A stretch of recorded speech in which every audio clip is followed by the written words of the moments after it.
La decena trágica por José Valero Silva. Artículo publicado en la revista Estudios de Historia Moderna y Contemporánea de México, México, Universidad Nacional Autónoma de México, Instituto de Investigaciones Históricas, volumen 3, año 1979, páginas 89 a 116. Es una tarea muy difícil señalar correctamente, dentro de sus circunstancias, los hechos con valor histórico dados en la evolución política de nuestro país. Así, se justifica volver a emitir un juicio sobre la decena trágica ocurrida del 9 al 22 de febrero de 1913, considerándola desde los ángulos nacional e internacional, y muy especialmente en cuanto a nuestras relaciones con los Estados Unidos, por los conceptos y actitudes que en aquella época tuvieron los norteamericanos respecto a México. Nuestra nación se conmocionó en la primera década del siglo actual, porque entonces se inició, formalmente, la Revolución Armada, enarbolando como bandera el Plan de San Luis Potosí del 20 de noviembre de 1910.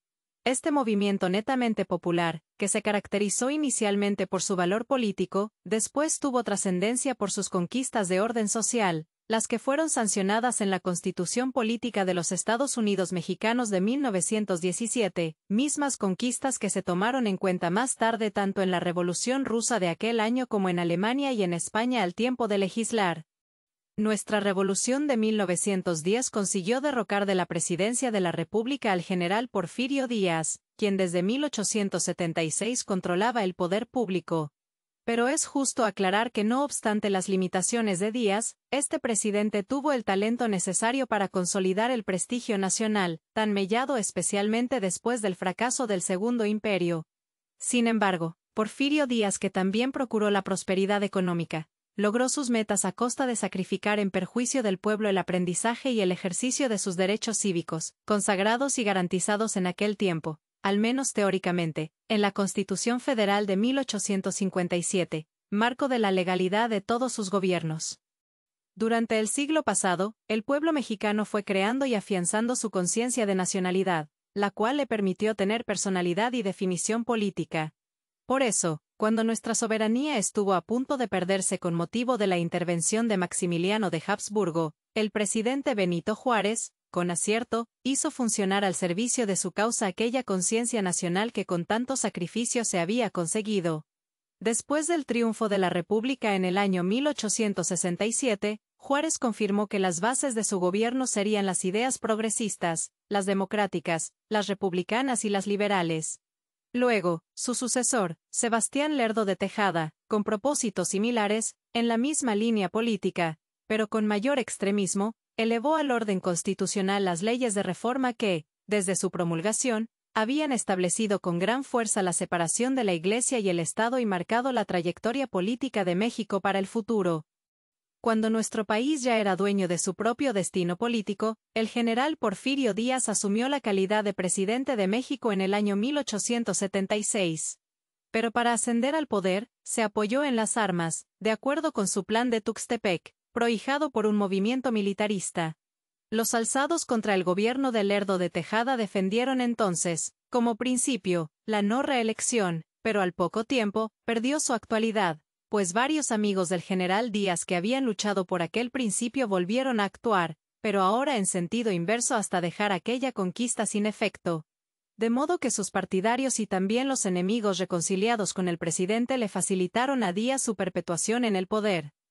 La maniobra reeleccionista a favor del general Díaz propiamente se inició durante su primer gobierno. Después del mismo, le sucedió el general Manuel González en el período del año 1880 a 1884, quien, cumpliendo con la Constitución y siguiendo con lealtad las instrucciones de su compadre, respetó la promesa de devolver el mando, pues solo se lo había confiado transitoriamente. Desde entonces, Porfirio Díaz gobernaría ininterrumpidamente, de 1884 a 1911. Durante sus administraciones, los políticos que no pertenecieron al círculo de Díaz quedaron postergados, o bien sin la oportunidad de participar con éxito en el mundo de los negocios. El presidente Díaz poco a poco fue consiguiendo la paz, el orden y el progreso material, aunque también es cierto que mientras tanto un sector del pueblo sufría muchas injusticias sociales que en aquel tiempo eran el común denominador de las sociedades pertenecientes al mundo occidental. Los gobiernos de Díaz quedaron perfectamente comprendidos dentro de la famosa frase, por sí misma descriptiva, de poca política y mucha administración. Su conducta pública satisfizo a la mayoría de los contemporáneos militares, políticos, periodistas y al pueblo en general, pero desde su antepenúltima reelección, y especialmente al principiar nuestro siglo, empezó a variar aquella simpatía conformista respecto a la actitud pública del gobernante. Desde entonces hubo nuevos ideales de tipo democrático que entraron en boga, y que sirvieron para pensar en el sentido de que se había de propugnar por la renovación del poder. Simultáneamente también tomaron vuelo en el país, con activa propagación, varias teorías y conceptos de carácter social concebidos en Europa y en los Estados Unidos, principalmente en beneficio de las clases obrera y campesina. Entre los hombres pertenecientes a la generación de valientes que se opuso a Díaz encontramos, entre otros, a Camilo Arriaga, Ricardo Flores Magón, Enrique Flores Magón, Praxedis Guerrero, Juan Saravia, Antonio I. Villarreal, Santiago de la Hoz, Librado Rivera, Esteban Vaca Calderón, Antonio Díaz Soto y Gama, etc. Dicho grupo resultó ser el precursor de la Revolución Mexicana, y para aclarar mejor su postura rebelde, valga recordar que en general las mentalidades de aquellas personas estuvieron conformadas por las lecciones de Carlos Marx y Federico Engels, fundadores del socialismo científico, de Pedro José Proudhon, de tendencia anarquista e impugnador de las doctrinas socialistas y comunistas. Además de haber sido teórico del movimiento obrero moderno, de Miguel A. Bakunin, anarquista y amargo oponente del marxismo, de Pedro A. Kropotkin, quien adoptó el credo anarquista y trabajó activamente en la propaganda nihilista, y de otros apasionados de la causa del pueblo, así como por la información de los artículos anarquistas de Barcelona, España, o de Regeneración en nuestro medio. Aquellos inconformes mexicanos trataron de poner en práctica en nuestra república, y en algunos casos en los Estados Unidos, las soluciones con las que simpatizaban. Pero al principio fracasaron sus esfuerzos, y dicho resultado fue lógico, pues en nuestro país, sus metas eran inadmisibles por muchas razones, y especialmente porque el régimen porfiriano fue impermeable a las innovaciones sociales. Inclusive, esa misma sed de reformas sociales anheladas por el pueblo le sirvieron al gobierno de pretexto para ejercer la represión. Por tanto, en los últimos años del siglo pasado y en los primeros del actual deben buscarse los orígenes ideológicos que fundaron la mentalidad revolucionaria de los hombres iniciadores de la lucha armada en 1910. En efecto, en los pensamientos políticos y de valor social de los liberales jacobinos, los progresistas, los socialistas, los comunistas, los anarquistas y los anarcosindicalistas están las bases de la plataforma donde se apoyó el nuevo orden social de la Revolución Mexicana. Antes del triunfo de Madero, había sido suficiente la capacidad administrativa de Porfirio Díaz, ejercitada en el ambiente nacional donde el positivismo señalaba las directrices de la alta educación para que el mandatario, apoyado en el ejército y en la policía, pudiera afianzar su posición y perpetuarse en el mando. También la nombrada posición política del general Díaz fue sostenida por la aristocracia mexicana y extranjera que, juntas, representaron un verdadero poder económico por la política de equilibrio conciliatoria del presidente respecto a la Iglesia, pues buscaba subordinarla a su autoridad y fines políticos por la manutención, a pesar suyo, de las diferencias materiales y culturales del pueblo, por la burocracia a su servicio que le era adicta y estaba agradecida, y porque el pueblo soportaba con resignación aquel orden de cosas, pues apenas una pequeña parte de la nación contaba con ciertas posibilidades decorosas para vivir o para desplazarse con libertad y actuar con alguna dignidad respecto a sus derechos cívicos. Todo lo anterior llevó al país al conformismo y a aceptar como fatalidad las reelecciones de Porfirio Díaz, aunque un sector de la población se benefició con las nuevas fuentes de riqueza. Pero esa situación prevaleció hasta que la generación de valientes ya referida se jugó en aquella circunstancia su seguridad, la propiedad, la tranquilidad y la vida, con el solo propósito de ayudar a tambalear el poder del presidente, cuya meta política fue la de perpetuarse en el mando. Asimismo, aquellos precursores se propusieron ofrecer sus luces y esfuerzos para cooperar en la construcción de un México nuevo y mejor. En nuestro medio político fue posible hacer la revolución por el sentimiento antirreeleccionista opuesto a Díaz, por la propagación de las ideas contenidas en el programa del Partido Liberal Mexicano publicado en el año 1906, por el ideario anarquista, por los efectos de la campaña presidencial del general Bernardo Reyes. por la nueva conciencia obrera y campesina que nació con espíritu de lucha, por las acciones de Agua Prieta, Río Blanco, Acayucan, Viesca, Las Vacas, y por algunos otros asomos de inconformidad, por ejemplo la obra México Bárbaro de John Kenneth Turner, que inflamó los espíritus de muchos mexicanos antes de 1910.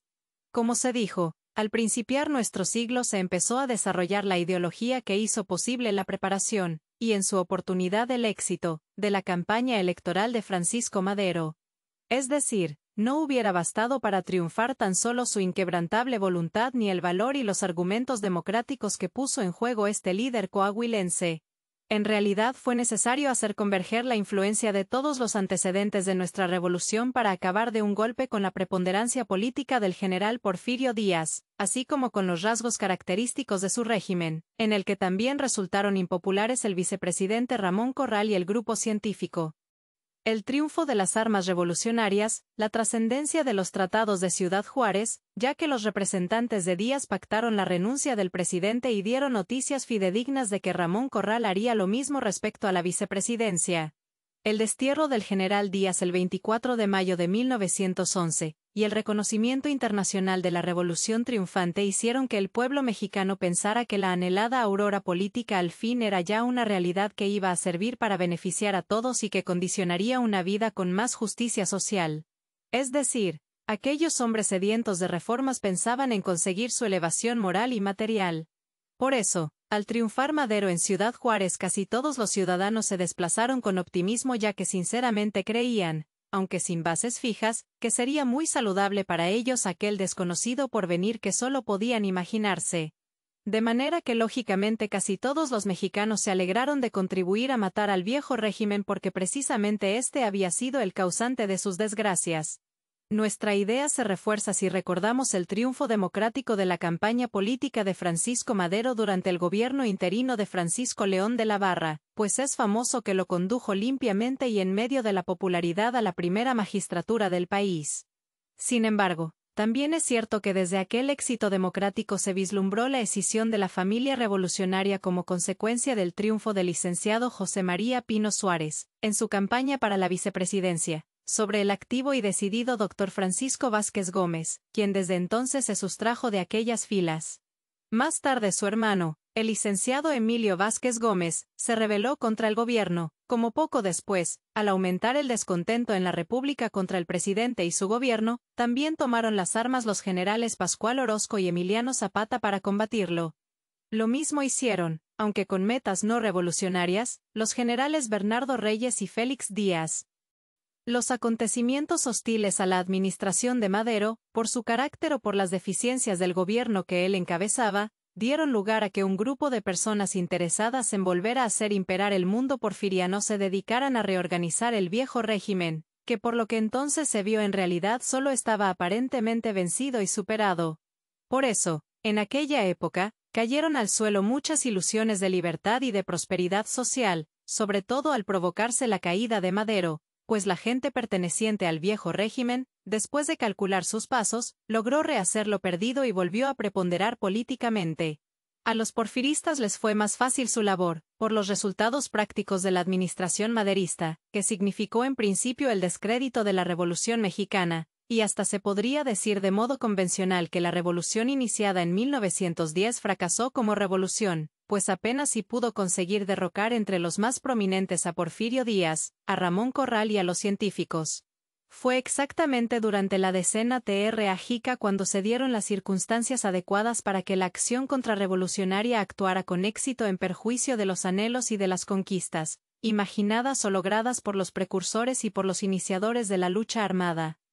El resultado práctico de tipo político de la decena trágica consistió en elevar interinamente al general Victoriano Huerta a la presidencia de la República, desde la cual pudo poner otra vez en vigencia el ya abolido régimen de Díaz, pero ahora sin este a la cabeza. El hecho de referencia también significó para el pueblo de México la vuelta al pasado y, en consecuencia, el fracaso de sus triunfos democráticos apenas puestos en práctica una sola vez, en la campaña presidencial de Madero. Por tanto, en virtud de los antecedentes citados y de las razones expuestas, se justifica examinar y revisar la decena trágica que dio lugar, además, a que momentáneamente se frenara el proceso normal de la Revolución Mexicana. Para hacer más comprensible la decena trágica conviene asomarnos, de modo general, a las causas que determinaron la caída del gobierno de Madero. Lo anterior, sin rebasar los límites ni los propósitos de nuestra empresa, que solo consiste en significar la importancia histórica del hecho, la decena trágica. Así, nos conviene recordar que Madero y Pino Suárez, a principios de 1913, ya habían perdido una buena proporción de su popularidad, y que por ello su gobierno sufría la más aguda crisis imaginable, de modo que casi cualquiera podía imaginar que se barruntaba su caída. En efecto, fueron notables en aquel tiempo la falta de control interno del gobierno, las presiones políticas y diplomáticas que quisieron derribarlo, el desconcierto de la familia revolucionaria y cierta anarquía, aparte de los levantamientos de armas ya mencionados y un desencanto del pueblo respecto a sus mandatarios, traducido en impopularidad. A mayor abundamiento, Madero poco a poco se había ido separando de sus verdaderos apoyos militares revolucionarios, y por eso su situación cada día fue más peligrosa. En efecto, Madero había licenciado a los irregulares, y en un momento dado, hasta pareció que simpatizaba con la idea de mantener preso a Francisco Villa, quien al fin se pudo escapar de Santiago Tlatelolco ayudado por Carlos Jáuregui. Además, por razones que por sí solas se explican bajo aquellas circunstancias, Madero perdió en buena parte el apoyo popular al entregar su administración a un grupo importante de la reacción y la custodia de su gobierno al viejo ejército porfiriano. A tal grado éste se puso en manos de sus enemigos, que casi al final de su gestión, nervioso y sin parar mientes en la trascendencia de la autorización que le dio a su secretario de guerra, general Ángel García Peña, accediendo a su petición, puso en las manos de Victoriano Huerta la seguridad de su propia vida. Para el general Huerta, aquella inesperada oportunidad lo condujo a ser el principal personaje de la decena trágica, por su central participación y porque consiguió encumbrarse y llegar a la presidencia del país. Ya en el poder, Huerta trabajó para tratar de anular los efectos positivos de la revolución, y en consecuencia, para reafirmar los pilares que sostuvieron el gobierno de Porfirio Díaz. Es decir, otra vez puso en vigencia el viejo régimen, y entonces varios extranjeros y algunos mexicanos, satisfechos con la acción de Huerta, creyeron ver en aquel general la garantía necesaria para poder volver a vivir en el orden, la paz y la tranquilidad, privilegios ciertamente extraños en la República durante el gobierno maderista. En tal virtud, también es recomendable tener presentes ciertos datos sobre Victoriano Huerta, para entender mejor su participación en la historia de México. Se sabe que Huerta, desde su niñez, deseaba significarse, que su actitud fue advertida en Ocotlán, Jalisco, su tierra natal, por el general Donato Guerra, y que este general influyó para que se trasladara a aquel jovencito a la capital e ingresara en el colegio militar, donde con el tiempo sobresalió por su aplicación. Más tarde, durante su carrera, hizo gala de sus cualidades guerreras y aún de su dureza, como quedó constancia en el estado de Guerrero y en el sureste, en Yucatán y en Quintana Roo. Se ha dicho que Huerta tenía algunos resentimientos contra Díaz, pero es evidente que siempre lo respetó y admiró pues Huerta se sentía hijo del sistema dictatorial a tal grado, que después se lo adoptó durante su gobierno del 22 de febrero de 1913 al 15 de julio de 1914. Al dimitir el general Díaz, lo distinguió eligiéndolo jefe de su escolta en el ferrocarril mexicano que lo condujo a Veracruz. Probablemente Huerta vio aquel hecho como un reconocimiento a sus méritos. Al triunfar la revolución maderista, en vez de caer el general Huerta en la desgracia por pertenecer al ejército federal, tuvo la fortuna de poder seguir sirviendo como militar al gobierno revolucionario triunfante, porque las tropas irregulares habían sido licenciadas. Por otra parte, en coincidencia con sus inclinaciones y sentimientos, le tocó a él ser elegido por el presidente Francisco León de la Barra y por el propio Madero, cuando estaba encargado del Ejecutivo, para combatir por órdenes del primero a Emiliano Zapata, y por instrucciones del segundo, al general Pascual Orozco en el norte. Es decir, el general Huerta estuvo comisionado por un presidente interino perteneciente al viejo régimen, y por el primero revolucionario, precisamente para que se encargara de hacer la contrarrevolución al mando del ejército federal. Por tanto, las circunstancias le permitieron actuar de acuerdo con su conciencia porfiriana, y por su eficacia como militar, pudo machacar a los hombres revolucionarios, cumpliendo con su deber. No solo eso, sino que Huerta procedió con odio feroz respecto a los irregulares, y es famoso que estuvo a punto de fusilar al general Francisco Villa cuando ambos discutieron sobre una yegua robada. El acontecimiento tuvo lugar durante la campaña en la que Huerta, al mando de la División del Norte, derrotó a Pascual Orozco en las famosas batallas de Conejos, Rellano y Bachimba. Su triunfo militar reafirmó a Madero en el poder, y de paso, también le quitó al presidente el peligro que representaba el licenciado Emilio Vázquez Gómez, quien por entonces patrocinaba su propia revolución. Después de derrotar a Orozco, Victoriano Huerta regresó a la capital muy optimista, no obstante que su ánimo podría haber estado quebrantado por la infección que traía en los ojos. Pero Madero, en vez de exaltar a su salvador, o bien reconocer de algún modo sus servicios, puso en entredicho su integridad y responsabilidad de militar. Este proceder provocó en Huerta, de acuerdo con su carácter, redoblar su antipatía contra el encargado del Ejecutivo. Por eso, cuando el general jalisciense fue designado comandante militar de la Plaza de México en sustitución provisional del general Lauro Villar, modelo de pundonor militar y ejemplo de lealtad que había resultado herido en la defensa del Palacio Nacional que atacó Bernardo Reyes, Huerta vio la oportunidad en el fondo de su ser de tomar venganza y de actuar conforme a sus propias conveniencias. Para Huerta fue insufrible la manera como el presidente humilló su honor de militar.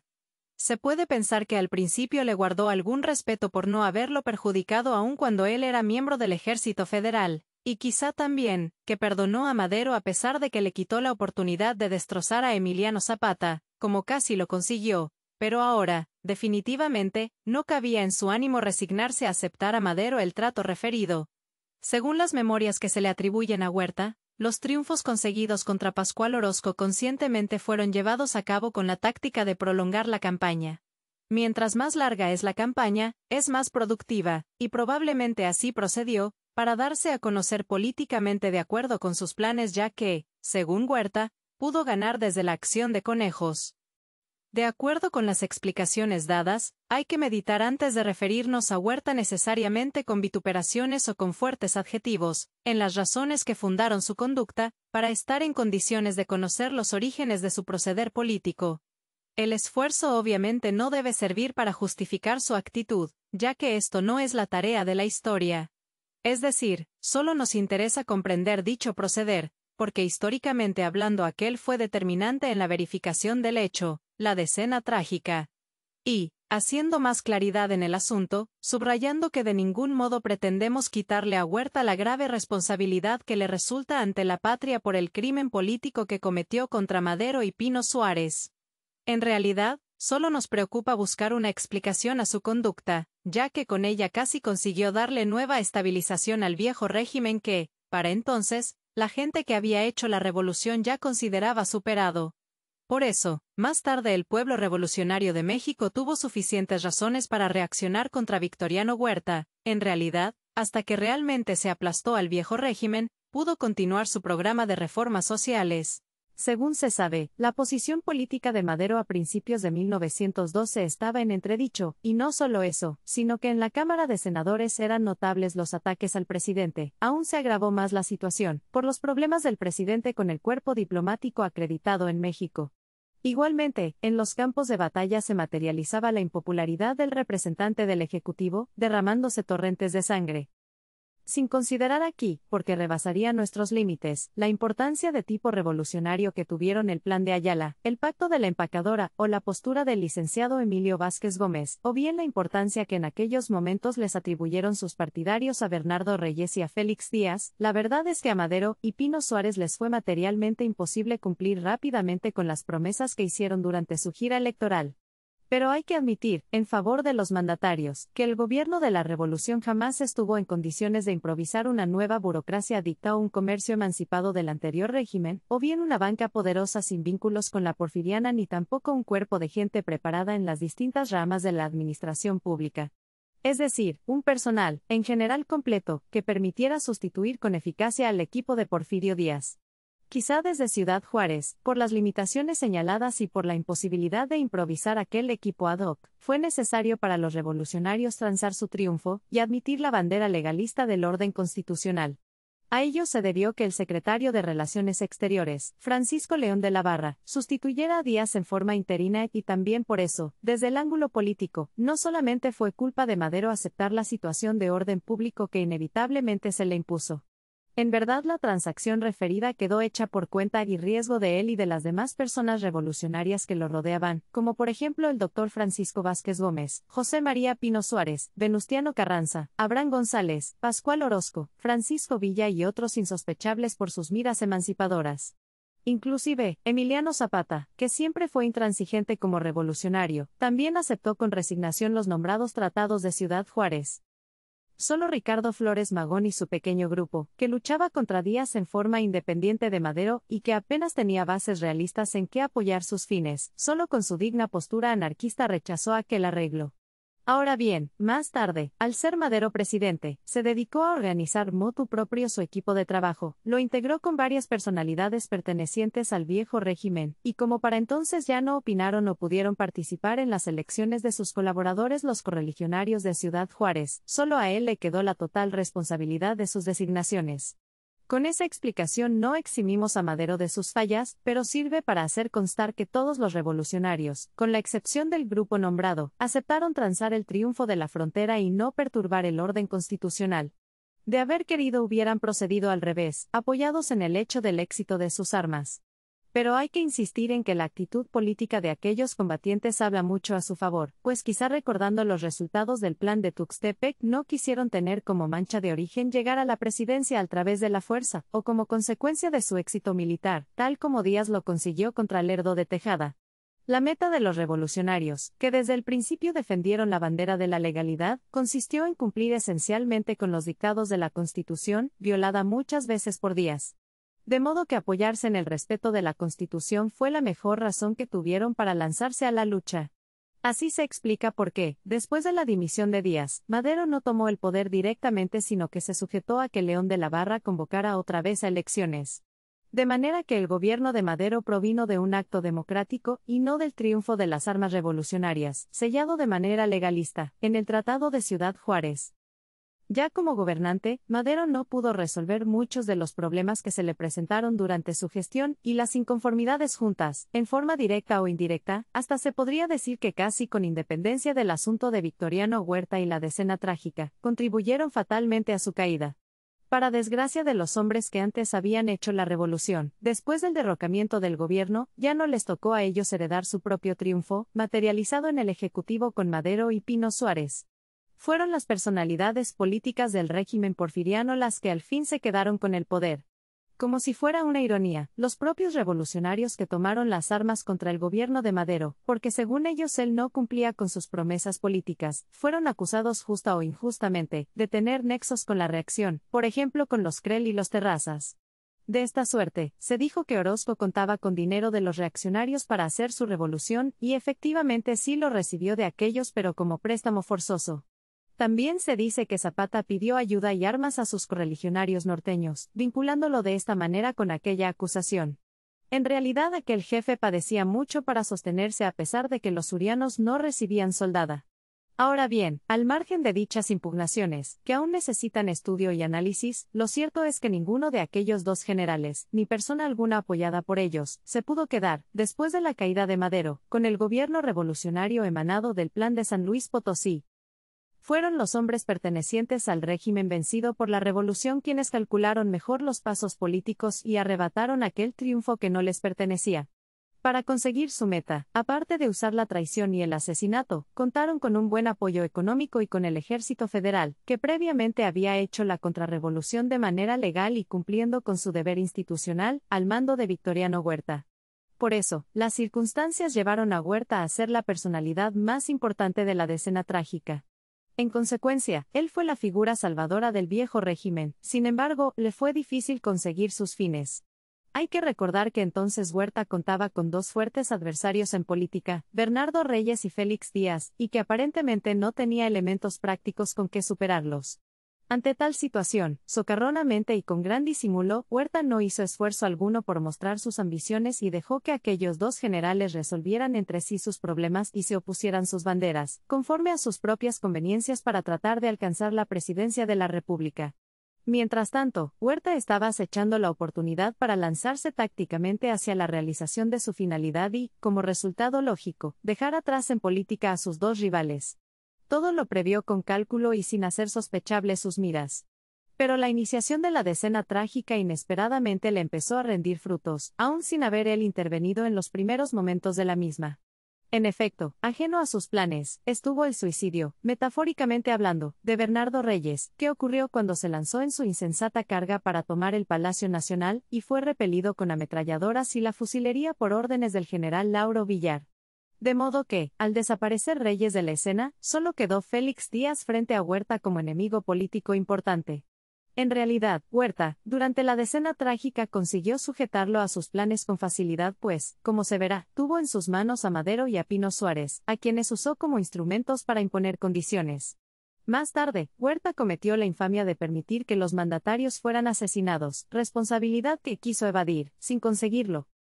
Parecía que la suerte protegía a Huerta, para que poco a poco se fuera quedando con la presidencia de la República de México.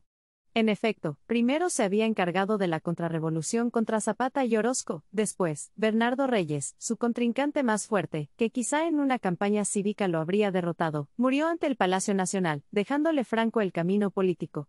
Esta suposición tiene sentido, pues Bernardo Reyes era un hombre con prestigio a pesar de haber cedido frente a Díaz, él fue la cabeza del antirreeleccionismo cuando don Porfirio lo toleró.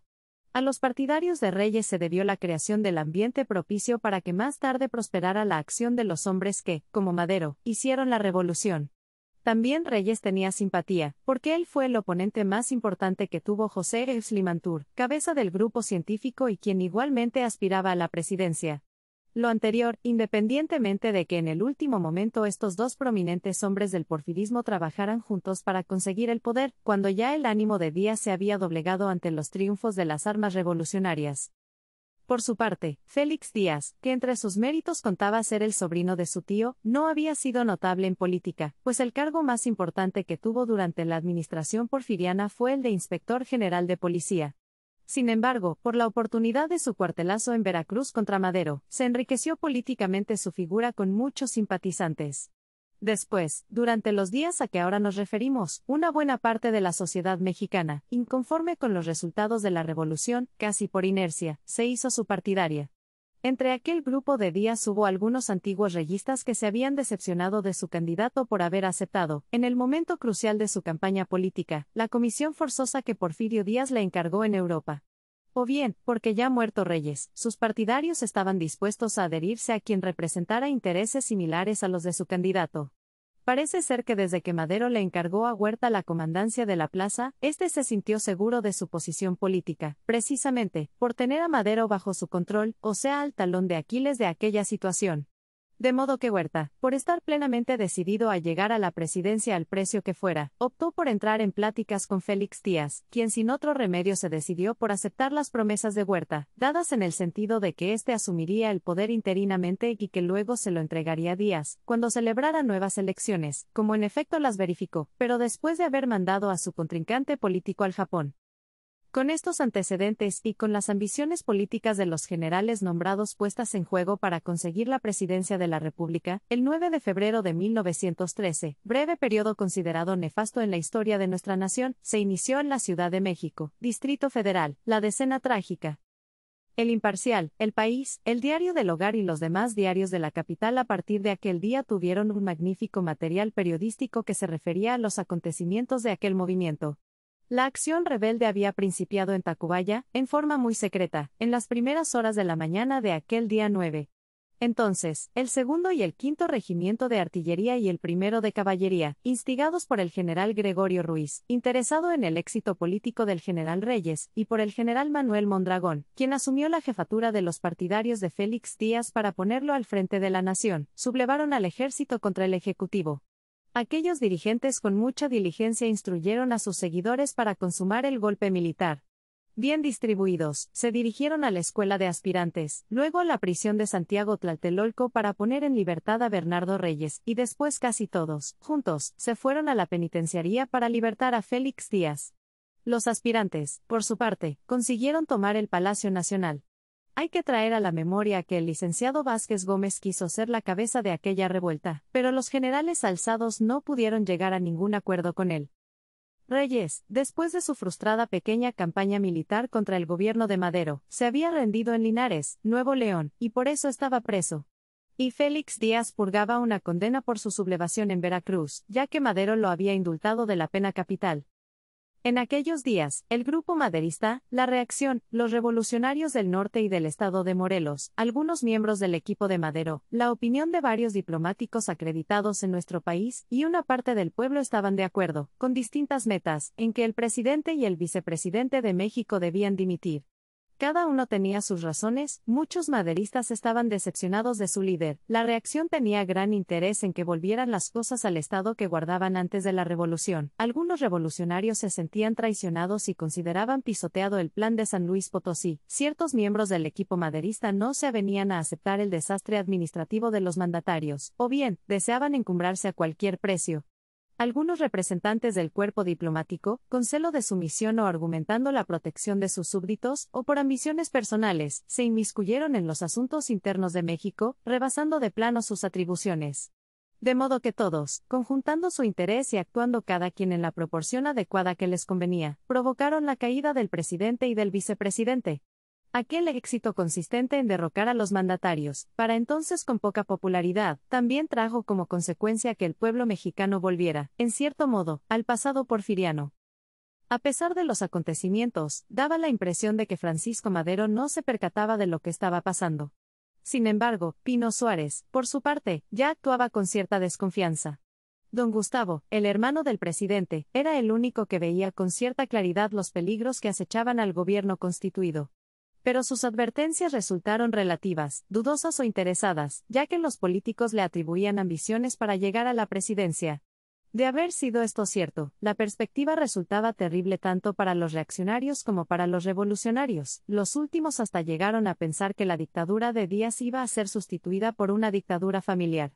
Así se entiende por qué don Gustavo, ajeno a las ambiciones que le atribuían, y en medio de los ataques de sus enemigos, optara por abandonar la dirección del periódico La Nueva Era, periódico fundado por él para la defensa del régimen, y resolviera viajar al Japón. Pero sus propósitos no se realizaron, pues durante la decena trágica y después de ser aprehendido el día 12 de febrero en el restaurante Gambrinus se le tuvo unas horas preso, y luego fue objeto de uno de los más bochornosos asesinatos de aquella época. Huerta utilizó a don Gustavo como instrumento de transacción o componenda en beneficio de sus intereses y para satisfacer la sed de sangre de los rebeldes parapetados en la ciudadela. Al principio de la decena trágica parecía que Félix Díaz era la única persona abocada para la presidencia de la República, por ser la figura política del momento. Él contaba con el fuerte apoyo del general Mondragón, quien a su vez controlaba el ejército, y por lo mismo la situación de la Ciudad de México. Ahora, para ver con más claridad la forma como Huerta se colocó políticamente para ascender vertiginosamente a la presidencia, valga traer a la memoria lo siguiente: al principio de la decena trágica, él no tenía ningún entendimiento con los rebeldes, e inclusive, hasta actuó en su contra con gran violencia, ya que lo primero que hizo al entrar al Palacio Nacional al lado del presidente fue mandar fusilar al general Gregorio Ruiz, aprehendido por la osadía de Lauro Villar, al tiempo que aquel le intimó su rendición.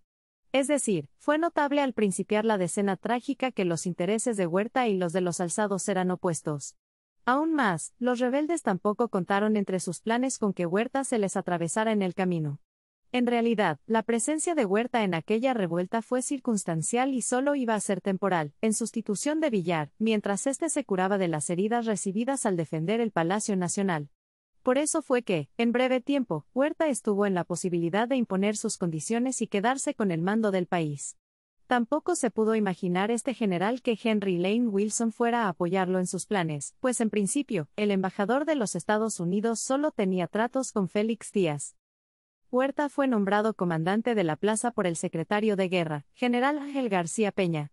Este colaborador del presidente, después del ataque al Palacio Nacional, del que había salido bien librado porque Lauro Villar les arrebató el mismo a los rebeldes, se dirigió a Chapultepec para imponer al presidente de lo que acababa de suceder.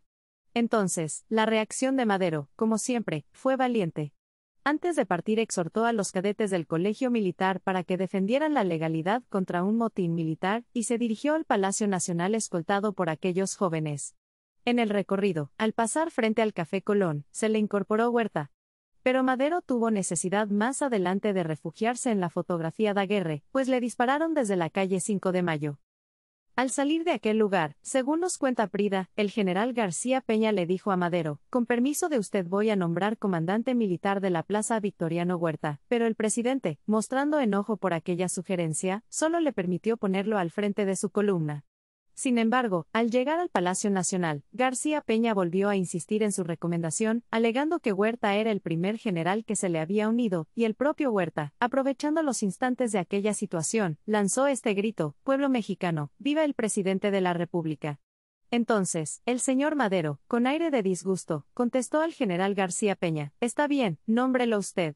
De este modo, Huerta, con sagacidad e inquebrantable insistencia, alcanzó a llegar al puesto clave que necesitaba para tener la posibilidad de realizar sus proyectos. Con su nombramiento, ya solo tendría como problema actuar con táctica política, pensar con agudeza y, en caso de ser necesario, no reparar en los medios para conseguir sus fines. Poco antes del nombramiento citado, el general Lauro Villar, como si presintiera lo que iba a suceder y probablemente por conocer el modo de pensar de Huerta, antes de desmayarse a causa de sus heridas, le dijo al nuevo comandante frente al general García Peña: «Júrame por tu honor que quemarás hasta el último cartucho en defensa del gobierno constituido», y fue necesario que le repitiera 3 veces la pregunta, para que el interpelado al fin le contestara: «Sí, hermano, tranquilízate». El nuevo comandante militar, aprovechando la oportunidad del río revuelto, desarrolló sus planes en tal forma que nosotros los podemos destacar en 4 tiempos. Primero, aislar al presidente de sus fuerzas leales, y evitar el apoyo directo que le pudiera brindar el general Felipe Ángeles, por quien había ido a Cuernavaca, o bien, el que le ofreciera el general Manuel Rivera, proveniente de Oaxaca.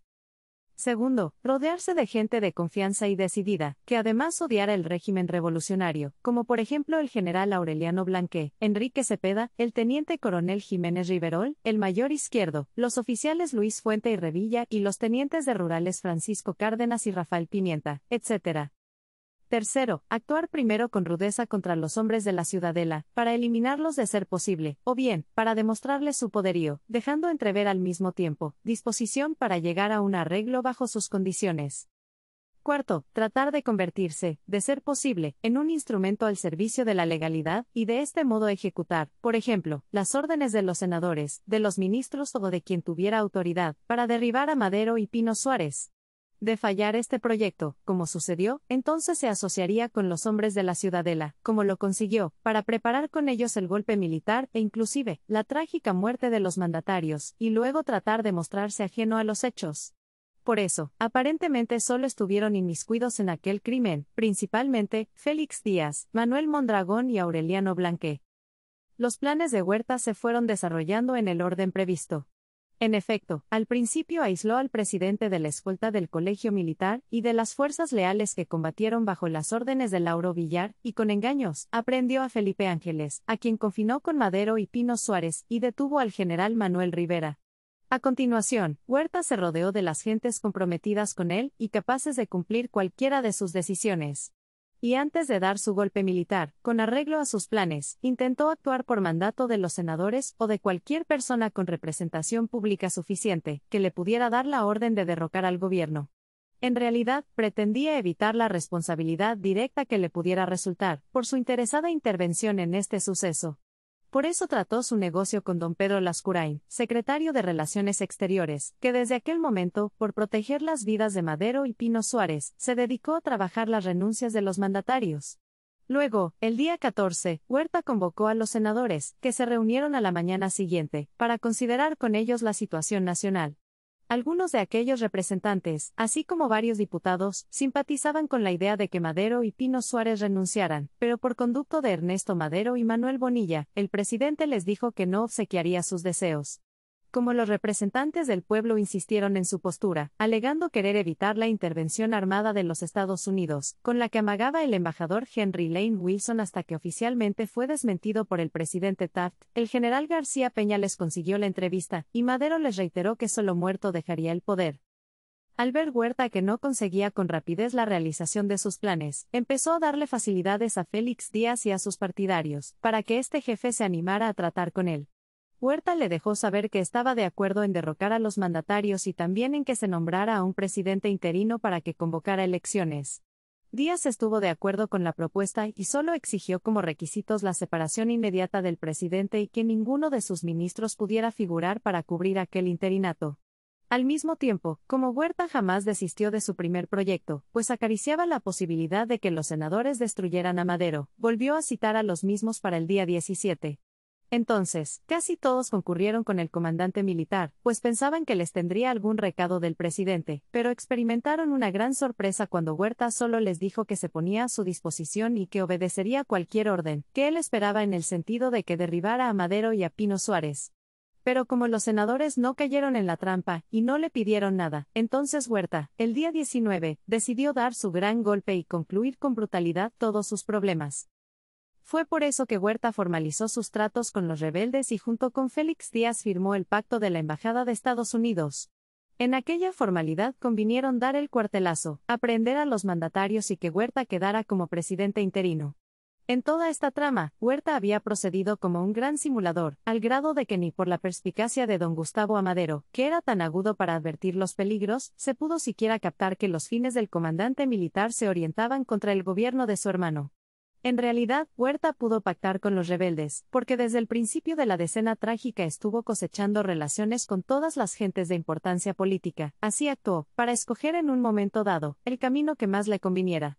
Así, por ejemplo, de sus relaciones con Félix Díaz hay que recordar que desde el día 10 había enviado al coronel Guaspe a la dulcería El Globo, para conferenciar en su nombre con Díaz, quien desde aquel momento se vio en la necesidad de doblegarse a aquellas inesperadas circunstancias.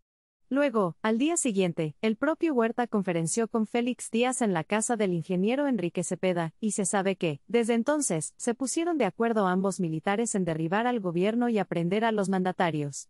Pero esto iba a ocurrir hasta cuando Huerta lo decidiera. Mientras tanto, el comandante militar se estuvo dando tiempo para tratar de conseguir sus fines de modo legal. Mientras que Huerta se desplazaba con habilidad, tratando de conseguir una orden legítima para derribar al gobierno, en la ciudad casi siempre hubo un constante tiroteo entre las fuerzas gobiernistas y las rebeldes. Y, como el pueblo se percató que de aquellos combates no traían resultados prácticos en perjuicio de los contendientes, excepción hecha de las víctimas civiles que caían en las calles, empezó a comentarse con frecuencia que los propios combates solo eran una farsa. Sin embargo, en la Ciudad de México había consternación por el inminente peligro de perecer accidentalmente. Especialmente, los representantes diplomáticos acreditados en México se mostraron muy preocupados por la intranquilidad reinante en la nación y porque no hallaban la manera de conseguir la seguridad de las vidas y propiedades de sus propios súbditos, a quienes debían protección. Por eso, a algunos de ellos les pareció humanitario hacerle saber al presidente que debía renunciar a su cargo. Es famoso que el embajador de los Estados Unidos en México, Henry Lane Wilson, se inmiscuyó indebidamente en nuestros asuntos internos, atentando al orden y a la respetabilidad de la soberanía mexicana. Se puede decir que después de que fracasó en sus gestiones ante el presidente, para obtener la protección y las garantías necesarias para los norteamericanos, tomó la decisión de darle vuelo al complot político que concluyó en el Pacto de la Embajada de los Estados Unidos. En realidad, con motivo de los disparos cruzados desde Palacio, la calle de Valderas, la Reforma, etc., la Ciudad de México se convirtió en un territorio peligrosísimo.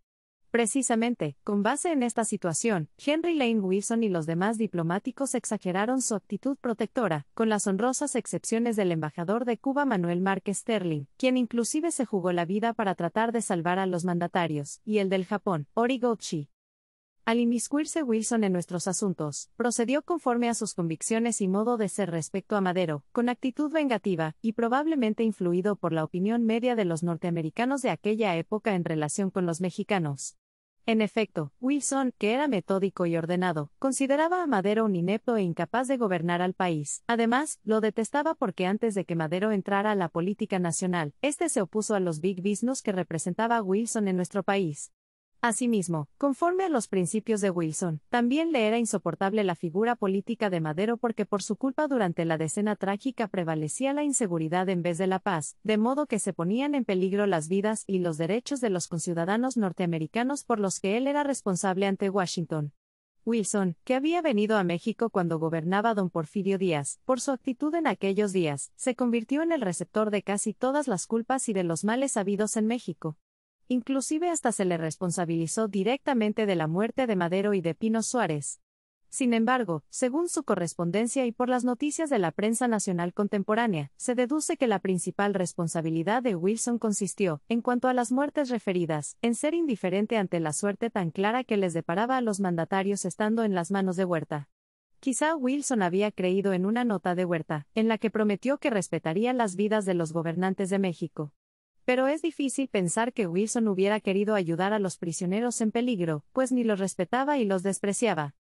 De ahí su prurito para probar al mundo la escasa eficiencia de aquellos personajes mexicanos. Asimismo, es probable que la conducta de Wilson haya estado condicionada por las opiniones de los norteamericanos respecto a nosotros en aquellos días. Pensaban que faltaba educar al pueblo de México, cuyas limitaciones sociológicas eran la causa de su hundimiento en la desgracia y en la miseria, por lo que había que redimirlo. Por eso, era necesaria la intervención de los Estados Unidos, como en Filipinas y en Cuba, a través de la autoridad establecida. Pero también pensaban que México no podía lograr su reconstrucción si los inversionistas extranjeros no tenían confianza en el país. Por tanto, nuestro futuro dependía de la voluntad de aquellos extranjeros para ayudar, o sea, de su intervención político-social. México, agregaban, es el producto de muchas gentes, culturas y épocas, pero le falta conseguir su síntesis, etc. En resumen, aquellas opiniones norteamericanas eran muy pobres, pero al fin y al cabo constituían una realidad. Por eso, las mismas, de modo parcial, pueden explicar el proceder de Wilson y su interés en inmiscuirse en los asuntos internos de México. Según lo referido, nos podemos imaginar con facilidad la alegría que experimentó Wilson el día 19 cuando, con el carácter de jefe del cuerpo diplomático, informó a sus compañeros que los había convocado para darles a conocer que el gobierno había caído. En efecto, el día anterior Madero y Pino Suárez habían sido aprehendidos en nombre de Huerta por el general Aureliano Blanqué, quien los mantuvo presos en la intendencia del Palacio Nacional hasta el sábado 22. En esta fecha, los prisioneros fueron trasladados a la penitenciaría, donde los verdugos Francisco Cárdenas y Rafael Pimienta los asesinaron. Huerta, de acuerdo con sus planes, por coacción moral y física y con engaños y con falsas promesas, consiguió las renuncias a sus cargos de Madero y Pino Suárez. Después inició sus trámites para ascender a la primera magistratura. Hay que indicar que Huerta fracasó a la luz de la legalidad, ya que aquellas renuncias, por el procedimiento seguido para obtenerlas, resultaban jurídicamente nulas y los hechos nulos en derecho no pueden producir efectos. De modo que Huerta jamás estuvo en condiciones legales para ser presidente de México. Si bien es cierto que, desde el ángulo político, aparentemente fue investido en forma correcta, en realidad su ascenso a la presidencia del país, por estar viciado de origen, también contravenía el orden y el respeto que la ley desea hacer imperar. A ello se debió que Venustiano Carranza, primer jefe del ejército constitucionalista, dispusiera el 24 de abril de 1913 en su decreto número 2, se desconoce a partir del 19 de febrero del corriente año todas las disposiciones o actos emanados de los tres poderes del llamado gobierno del general Victoriano Huerta, así como de los gobiernos de los estados que lo hubieran reconocido o reconocieren. Lo anterior, independientemente de los alcances jurídicos del desconocimiento decretado. La manera como Huerta llegó a la primera magistratura es famosa. Conforme a la Constitución de 1857, al faltar el presidente constitucional, lo sustituía el secretario de Relaciones Exteriores, así Francisco León de la Barra le siguió a Porfirio Díaz. Pero en el caso de faltar el presidente interino surgido de la Secretaría de Relaciones Exteriores, entonces este era suplido por el secretario de Gobernación. Ahora bien, durante la Decena Trágica, don Pedro Lascurain era el secretario de Relaciones Exteriores de Madero, por tanto, él fue quien lo sustituyó como presidente interino hasta el momento en que Huerta le exigió su renuncia. Por cierto que con el carácter de presidente interino, don Pedro Lascurain solo ejerció 2 actos públicos en su brevísimo mandato de 24 horas. Primero nombró a Huerta secretario de Gobernación y luego presentó su renuncia a la presidencia de la República. Lascurain accedió a aquella petición porque Huerta le prometió que, si respetaba sus planes, él a su vez le garantizaría las vidas de Madero, Pino Suárez y Felipe Ángeles. Por eso, de manera aparente el general Huerta siguió el orden constitucional para ser presidente, pues al renunciar Lascurain, él, por ser el secretario de Gobernación, se convirtió en el presidente interino de México. Seguramente, desde que se firmó el pacto de la embajada, los enemigos del gobierno constituido pensaron que aquel camino seguido por Huerta era el adecuado. Por eso, el propio general Huerta y sus partidarios al principio actuaron convencidos de la legalidad de su ascenso constitucional, pero, como se dijo, esto fue falso. También se creyó en aquellos días que Huerta iba a compartir su poder con Félix Díaz, pero es famoso que no sucedió así. Al triunfar Victoriano Huerta, en el país volvieron las cosas al estado que guardaban antes de la victoria revolucionaria y democrática de Madero y Pino Suárez. Por tanto, volvió a imperar el viejo régimen. El gobierno usurpador llegó a tener alguna popularidad en su momento histórico, y aún estuvo a punto de salvarse definitivamente. Pero al poco tiempo tomó vuelo el desprestigio de su origen que, sumado a los desaciertos políticos que cometió y a las violencias y crímenes que llevó a cabo para sostenerse, lo hizo caer.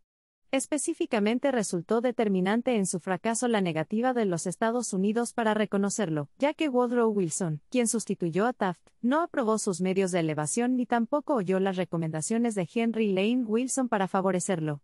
Igualmente, la ocupación americana en Veracruz, provocada por un incidente sin sentido político y violatorio de nuestra soberanía, tuvo significación para precipitar la caída del gobierno usurpador.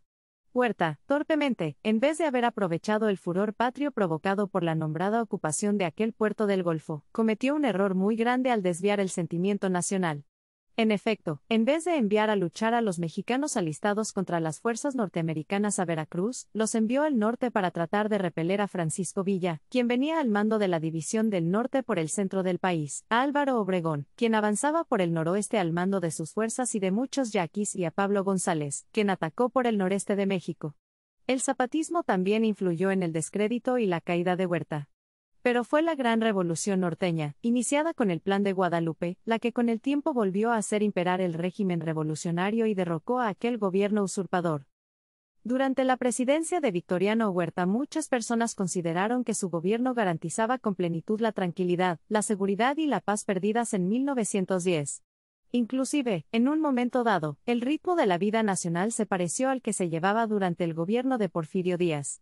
Por eso puede decirse que a Venustiano Carranza le tocó reiniciar la revolución que Madero dejó sin concluir, y que su lucha significó la salvación de nuestra revolución, que fue la primera popular de nuestro siglo en el mundo. Carranza, al oponerse a la vigencia del viejo régimen, salvó la revolución. Su bandera de la legalidad durante la Decena Trágica fue su Plan de Guadalupe. Dicho plan se basaba en el cumplimiento de los preceptos de la Constitución de 1857, que también Porfirio Díaz había infringido en muchos aspectos. Madero y Pino Suárez fueron para los carrancistas símbolos de la legalidad y la constancia de que la revolución había sido destruida por la reacción. Pero quede claro que la revolución constitucionalista no se verificó simplemente como un acto de venganza contra Huerta, sino que su verdadera meta consistió en tratar de salvar los principios netamente revolucionarios y apuntar la conquista definitiva de los derechos sociales. Al triunfar Venustiano Carranza, hizo desaparecer para siempre el viejo régimen y, después de sus reformas de Veracruz, plasmó sus conquistas de orden social en la Constitución de 1917, hoy vigente. A continuación se reproduce el texto del Pacto de la Ciudadela firmado por el general Victoriano Huerta y el general Félix Díaz. En la Ciudad de México, a las 9:30 de la noche del día 18 de febrero de 1913, reunidos los señores generales Félix Díaz y Victoriano Huerta, asistidos el primero por los licenciados Fidencio Hernández y Rodolfo Reyes, y el segundo por los señores teniente coronel Joaquín Mas e ingeniero Enrique Cepeda, expuso el señor general Huerta que, en virtud de ser insostenible la situación por parte del gobierno del señor Madero, para evitar más derramamiento de sangre y por sentimiento de fraternidad nacional, ha hecho prisionero a dicho señor, a su gabinete y a algunas otras personas, que desea expresar al señor general Díaz sus buenos deseos para que los elementos por él representados fraternicen y todos unidos salven la angustiosa situación actual. El señor general Díaz expresó que su movimiento no ha tenido más objeto que lograr el bien nacional y que, en tal virtud, está dispuesto a cualquier sacrificio que redunde en beneficio de la patria. Después de las discusiones del caso, entre todos los presentes arriba señalados se convino en lo siguiente. Primero, desde este momento se da por inexistente y desconocido el poder ejecutivo que funcionaba, comprometiéndose los elementos representados por los generales Díaz y Huerta a impedir por todos los medios cualquier intento para el restablecimiento de dicho poder. Segundo, A la mayor brevedad se procurará solucionar en los mejores términos legales posibles la situación existente, y los señores generales Díaz y Huerta pondrán todos sus empeños a efecto de que el segundo asuma antes de 62 horas la presidencia provisional de la República con el siguiente gabinete. Relaciones: licenciado Francisco León de la Barra. Hacienda: licenciado Toribio Esquivel Obregón. Guerra: general Manuel Mondragón. Fomento: ingeniero Alberto Robles Gil. Gobernación: ingeniero Alberto García Granados. Justicia: licenciado Rodolfo Reyes. Instrucción pública: licenciado Jorge Vera Estañol. Comunicaciones: ingeniero David de la Fuente. Será creado un nuevo ministerio, que se encargará de resolver la cuestión agraria y ramos anexos, denominándose de Agricultura y encargándose de la cartera respectiva el licenciado Manuel Garza Aldape. Las modificaciones que por cualquier causa se acuerdan en este proyecto de gabinete deberán resolverse en la misma forma en que se ha resuelto este. Tercero. Entre tanto se soluciona y resuelve la situación legal, quedan encargados de todos los elementos y autoridades de todo género, cuyo ejercicio sea requerido para dar garantías, los señores generales Huerta y Díaz. Cuarto. El señor general Félix Díaz declina el ofrecimiento de formar parte del gabinete provisional, en caso de que asuma la presidencia provisional el señor general Huerta, para quedar en libertad de emprender sus trabajos en el sentido de sus compromisos con su partido en la próxima elección, propósito que desea expresar claramente y del que quedan bien entendidos los firmantes. Quinto.